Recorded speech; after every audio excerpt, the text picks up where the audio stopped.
Hi, I'm Lisa Poff, Chief Marketing and Communications Officer at the Colony Group.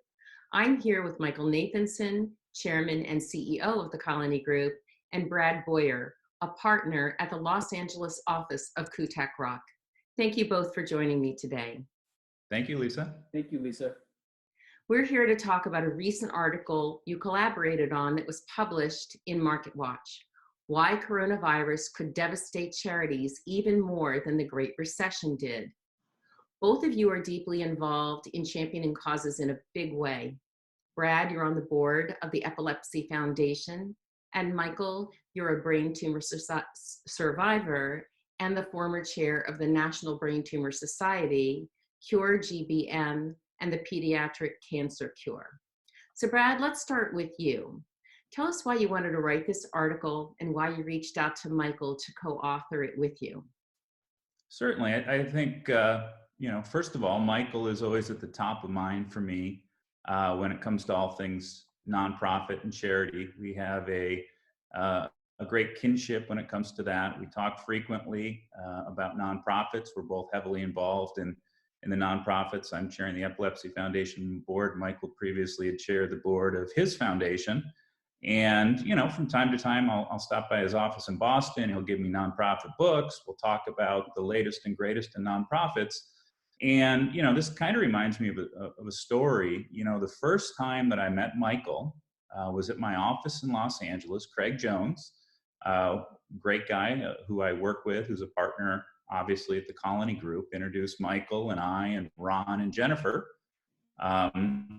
for a business meeting in my Los Angeles office. And I can tell you, we spent about an hour and a half at this meeting, and the only thing we talked about was nonprofits and how everybody in that room was involved in nonprofits and how important it is to give back and try to help others achieve the successes that we have all achieved and try and raise them up and make the better world a better place. So I couldn't think of a better person to co-author an article with than Michael. And why I thought of this concept, I've been watching the news as we've all been working from home, and it's scary to see all the changes that are going on in the world and social isolation, people staying at home. And the thought was, how do we keep our humanity during this time when we're locked down and we're at home and we're not having contacts and we're not talking to people about all the things that are going on in their lives necessarily and others, and frankly how nonprofits in my mind are going to fall to the wayside as people are putting their attentions elsewhere right now. That's a really good point. And Michael, to that point, what effect is this pandemic having on charities? Well, first, let me thank Brad for that answer. And Brad just told a story about real philanthropy, which is people coming together to do good things together and caring about others. And what's going on now is we have a perfect storm. People want to do the right thing. They want to help others, and people are well-meaning. But we also need to understand that what's going on right now is that we are looking at, in some areas, unprecedented things happening, and that scares people. People don't like uncertainty, and there's a lot of uncertainty right now.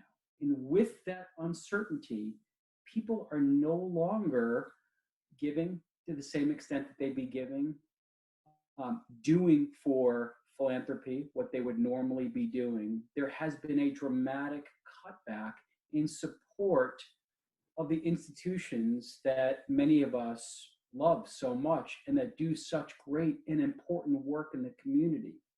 So what's happened is that if we look back to 2008, 2009, there were substantial cutbacks to charitable giving on which these organizations rely.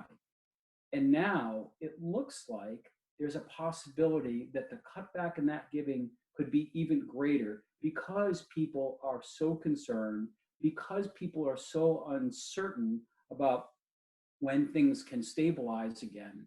And as a result, there's a greater need than perhaps ever before for people to support philanthropy.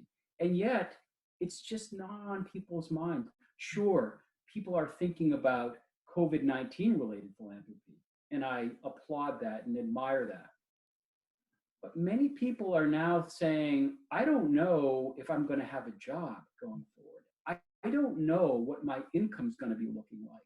And when people think about that, it's very easy to say, you know what, I'm going to have to make some cuts to my personal budget, including support for these important philanthropies. Mhm. And Brad, can you elaborate that on a little bit, because there is a lot of uncertainty out there, and it's the loss of jobs and also companies that are who give a lot to charities. They're also having a difficult time. So, what impacts do you see this having on charities in the next several months and even years? I think undoubtedly the effects are going to be substantial. As Michael talked to, there is a lot of uncertainty. People are concerned about their livelihood and their ability to retire and their disposable income and whether they can even have a job.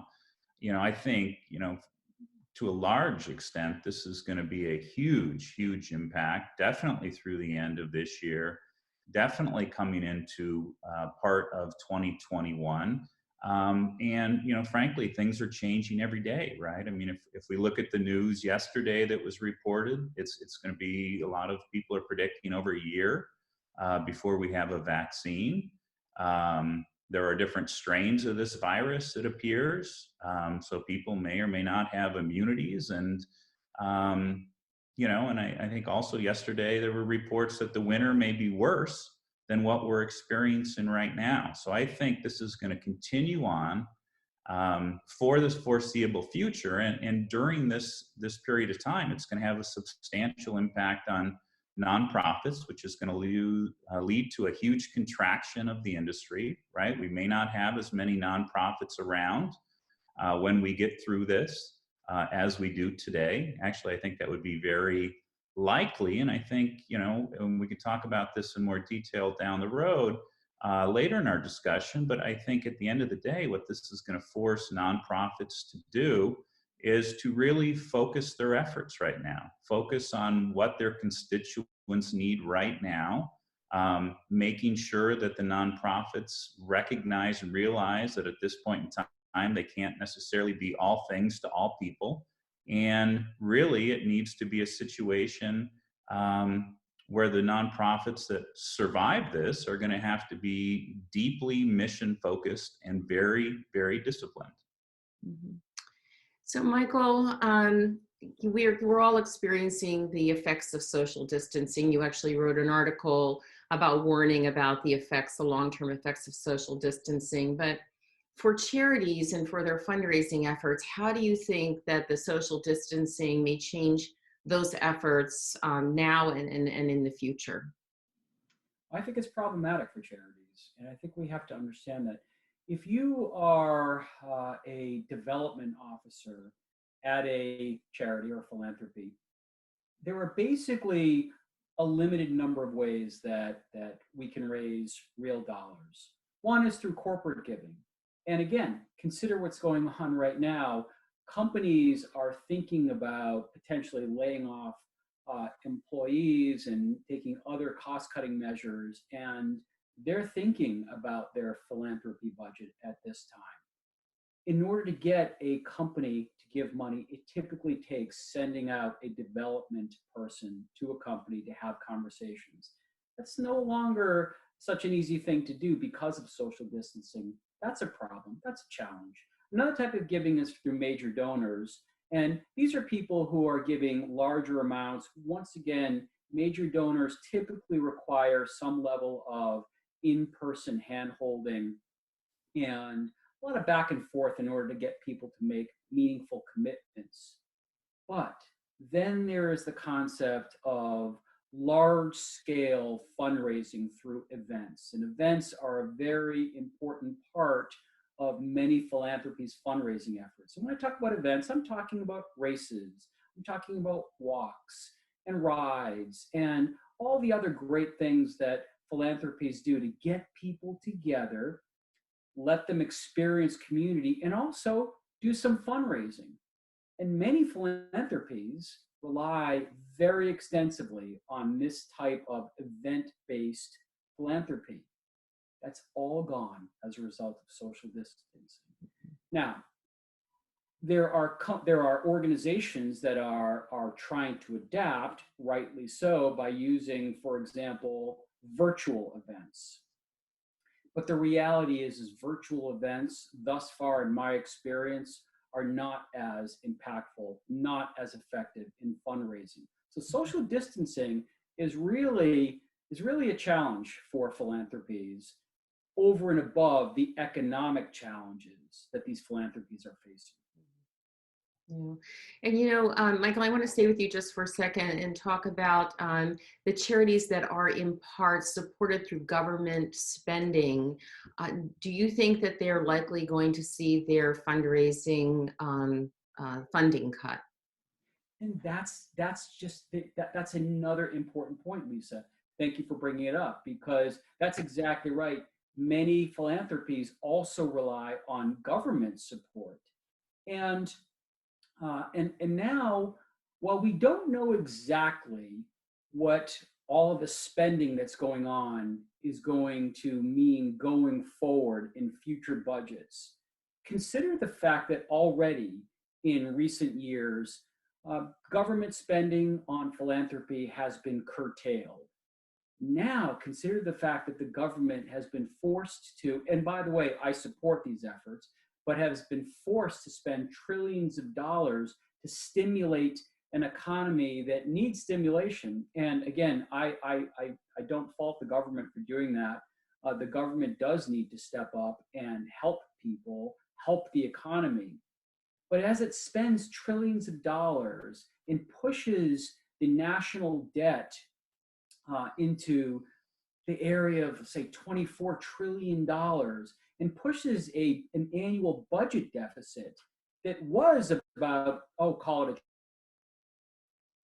trillion to perhaps 3, maybe 4 times that, it wouldn't be an unreasonable assumption to think that the government may have less money to spend on charitable grants. Already, as it is, the government spends the majority of its dollars on mandatory spending programs like Medicare, Medicaid, Social Security, and on the military. And some studies suggest that the government really only has about 16% of its total budget to spend on truly discretionary spending. Consider the fact that they're spending all these dollars now. Consider that the debt service on the national debt will be even more expensive. I don't think it's an unreasonable assumption to think that philanthropy is going to be looking for dollars that may not be there. Yeah. So Brad, we talked a lot about the challenges that charities are facing now, will likely face in the future. So how can nonprofits, what can they do now to go on the offense? Great question. I think not only do we need to go on the offense, but we need to focus on defense and special teams as well. This is an unprecedented time, what we're facing.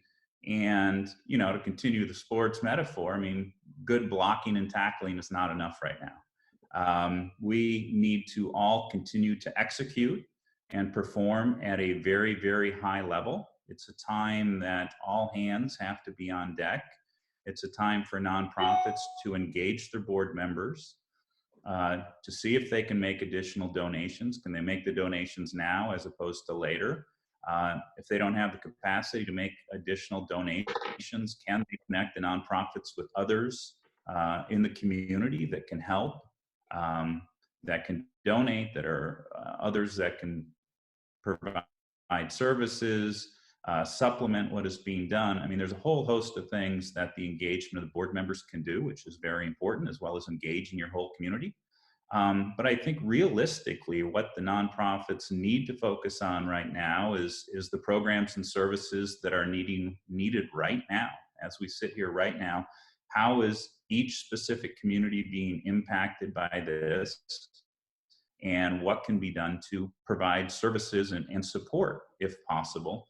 And, furthermore, I think the successful nonprofits, Michael alluded to a little bit about virtual events and the, fact that you can't meet with face-to-face donors right now. And, the nonprofits are going to have to be very, very nimble and sophisticated in this digital environment and really figure out how to best engage your community digitally until restrictions are lifted and we can go back to normal, to whatever that normal or new normal may look like, right? And, furthermore, I think at this point in time, nonprofits should be opening their doors and wrapping their arms around other like organizations or other nonprofits that they could smartly collaborate with and cut expenses. And, frankly, there's a responsibility of nonprofits to be as effective and efficient with donor dollars as we can. And I think that is something that has to be looked at right now under a microscope and make sure that all the nonprofits are being as efficient and effective as they can. And, I conclude that with, again, talking to others in the nonprofit space and seeing what we can do right now, today, tomorrow, next week, to cooperate and collaborate and move forward. Those are great points and great advice. So Michael, what message do you want to leave our viewers with? We just have a couple more minutes. Well, first of all, I'd like to thank you for listening to this, but I'd also like to call you to action. And the message that I'd really like to deliver is that people need other people right now.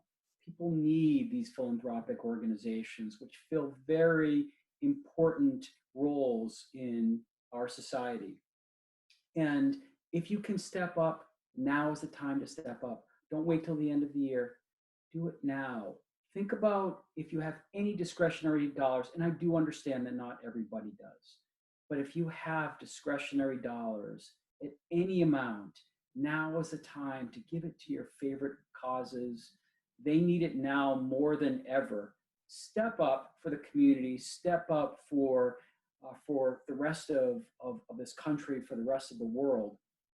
And if you do that, by the way, you might get some good therapy for all the trouble that we're going through. These are tough times, and it's not uncommon for people to feel just a little bit down right now. This is truly a human crisis. There's a lot of suffering, and what I'm increasingly aware of is that by doing good for the community, doing good for others, it's good not only for the community, it's good for your soul as well. It's a great feeling helping people, especially at a time of need.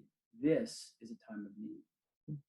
Well said, and thank you very much, both of you, Brad and Michael, for joining us today. And I want to thank all of you for tuning in.